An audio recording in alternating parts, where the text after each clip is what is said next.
নমস্কাৰ সকলোকে স্বাগতম জনাইছো মোৰ ইউটিউব চেনেল এডুকেশ্যন ফৰ বাবুলছলৈ আজি আমি কথা পাতিম অসমৰ ভূগোল সম্পৰ্কীয় কেইটামান প্ৰশ্ন উত্তৰ আৰু এই প্ৰশ্নকেইটা অতি জৰুৰী আপোনালোকে যিসকলে আসাম পুলিচ আৰু আসাম পুলিচৰ এছআইৰ যিসকলে প্ৰস্তুতি চলাই আছে সেই সকলৰ বাবে এই প্ৰশ্নকেইটা যুগুত কৰা হৈছে তেন্তে বলক অকনো পলম নকৰি আজিৰ এই ভিডিঅটো আৰম্ভ কৰোঁ আৰু যদি ভিডিঅটো ভাল পায় তেন্তে আমাৰ চেনেলটো সাবস্ক্ৰাইব কৰিবলৈ নাপাহৰিব।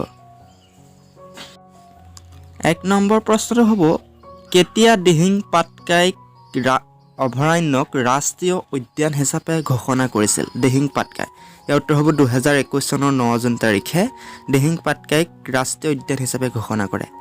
2 নম্বৰ প্ৰশ্ন অসমৰ সৈতে কেইখন ৰাষ্ট্ৰই আন্তৰ্জাতিক সীমা আবণ্টন কৰিছে ইয়াৰ উত্তৰ হ'ব 2খন ৰাষ্ট্ৰই। 3 নম্বৰ প্ৰশ্ন আয়তনৰ ফালৰ পৰা ভাৰতৰ অন্য ৰাজ্যৰ তুলনাত অসমৰ স্থান কিমান ইয়াৰ উত্তৰ হ'ব 16তম অতি গুৰুত্বপূৰ্ণ প্ৰশ্ন উত্তৰ। 4 নম্বৰ প্ৰশ্ন ব্ৰহ্মপুত্ৰ নদীৰ সৰ্বমুঠ দৈৰ্ঘ্য কিমান এইটো গুৰুত্বপূৰ্ণ প্ৰশ্ন ইয়াৰ উত্তৰ হ'ব 2880 বৰ্গ কিলোমিটাৰ দৈৰ্ঘ্য। 5 নম্বৰ প্ৰশ্ন দীপৰ বিল অসমৰ কোনখন জিলাত অৱস্থিত ইয়াৰ উত্তৰ হ'ব দীপৰ বিল কামৰূপ মেট্ৰত অৱস্থিত এইটো অতি গুৰুত্বপূৰ্ণ প্ৰশ্ন। 6 নম্বৰ প্ৰশ্ন জনসংখ্যা ফালৰ পৰা অসমৰ স্থান ভাৰতৰ আন ৰাজ্যৰ তুলনাত কিমান ইয়াৰ উত্তৰ হ'ব 15তম। 7 নম্বৰ প্ৰশ্ন অসমত কেইখন প্ৰস্তাৱিত অভয়াৰণ্য আছে এইটো অতি গুৰুত্বপূৰ্ণ প্ৰশ্ন ইয়াৰ উত্তৰ হ'ব 2খন আছে প্ৰস্তাৱিত অভয়াৰণ্য। 8 নম্বৰ প্ৰশ্ন অসমৰ সম্পূৰ্ণৰূপে দক্ষিণ দিশত অৱস্থিত ৰাজ্যখনৰ নাম কি ইয়াৰ উত্তৰ হ'ব মিজোৰাম। 9 নম্বৰ প্ৰশ্ন নামেৰি ৰাষ্ট্ৰীয় উদ্যানক কেতিয়া ব্যাঘ্ৰ প্ৰকল্প হিচাপে ঘোষণা কৰা হয় ইয়াৰ উত্তৰ হ'ব 2001 চনত অতি গুৰুত্বপূৰ্ণ প্ৰশ্ন। 10 নম্বৰ প্ৰশ্ন অসমৰ আটাইতকৈ ডাঙৰ পৰ্বতমালাটোৰ নাম কি ইয়াৰ উত্তৰ হ'ব বৰাইল পৰ্বতমালা এইটো অতি গুৰুত্বপূৰ্ণ প্ৰশ্ন উত্তৰ। 11 নম্বৰ প্ৰশ্ন বৰাক নদীক মণিপুৰত কি নামেৰে জনা যায় বৰাক নদীক মণিপুৰত টুলুং বা কোৱাই নামেৰে জনা যায়। 12 নম্বৰ প্ৰশ্ন অসমৰ বৰাক নদীৰ দৈৰ্ঘ্য কিমান অসমৰ বৰাক নদীৰ দৈৰ্ঘ্য হ'ব 225 বৰ্গ কিলোমিটাৰ। অসমত দুখনেই প্ৰধান নদী আছে ব্ৰহ্মপুত্ৰ আৰু বৰাক। 13 নম্বৰ প্ৰশ্ন অসমৰ কোন ঠাইত প্ৰথম কয়লাৰ সন্ধান পোৱা গৈছিল ইয়াৰ উত্তৰ হ'ব চাফ্ৰাই নামেৰে ঠাইত অসমৰ প্ৰথম কয়লাৰ সন্ধান পোৱা গৈছিল। 14 নম্বৰ প্ৰশ্ন ব্ৰহ্মপুত্ৰ নদীৰ পূৰ্বৰ মাটিকালি কিমান আছিল পূৰ্বৰ মাটিকালি মানে আগৰ ইয়াৰ উত্তৰ হ'ব 1256 বৰ্গ কিলোমিটাৰ।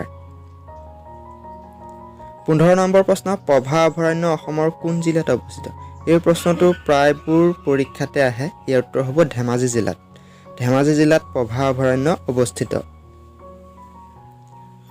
16 নম্বৰ প্ৰশ্ন অসমৰ আটাইতকৈ ডাঙৰ অভয়াৰণ্যখনৰ নাম কি অসমৰ আটাইতকৈ ডাঙৰ অভয়াৰণ্যখনৰ নাম কি ইয়াৰ উত্তৰ হ'ব মাৰত লংগ্ৰী অভয়াৰণ্য।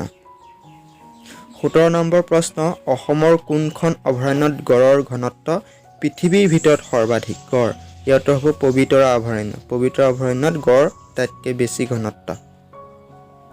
18 নম্বৰ প্ৰশ্ন বৰনদী অভয়াৰণ্যখন অসমৰ কোন জিলাত অৱস্থিত বৰনদী ইয়াৰ উত্তৰ হ'ব ওদালগুৰি জিলাত। 19 নম্বৰ প্ৰশ্ন বৰাক নদী আৰু ব্ৰহ্মপুত্ৰ নদী কোনটো পৰ্বতে দুভাগ কৰিছে ব্ৰহ্মপুত্ৰ আৰু বৰাক নদী ইয়াৰ উত্তৰ হ'ব বৰাইল পৰ্বতে ব্ৰহ্মপুত্ৰ আৰু বৰাক নদীক দুভাগ কৰিছে। 20 নম্বৰ প্ৰশ্ন অসমত বৰ্তমান কিমান ব্যাঘ্ৰ প্ৰকল্প বনাঞ্চল আছে ইয়াৰ উত্তৰ হ'ব 3খন ব্যাঘ্ৰ প্ৰকল্প বনাঞ্চল অসমত আছে। 21 নম্বৰ প্ৰশ্ন আমচাং অভয়াৰণ্য অসমৰ কোন জিলাত অৱস্থিত এইটো অতি গুৰুত্বপূৰ্ণ প্ৰশ্ন ইয়াৰ উত্তৰ হ'ব কামৰূপ মেট্ৰত আমচাং অভয়াৰণ্য অৱস্থিত কামৰূপ মেট্ৰ। 22 নম্বৰ প্ৰশ্ন ব্ৰহ্মপুত্ৰৰ সৰ্বমুঠ সৰু বৰ কিমানখন নৈ উপনৈ আছে ইয়াৰ উত্তৰ হ'ব 90খন সৰু বৰ নৈ উপনৈ আছে।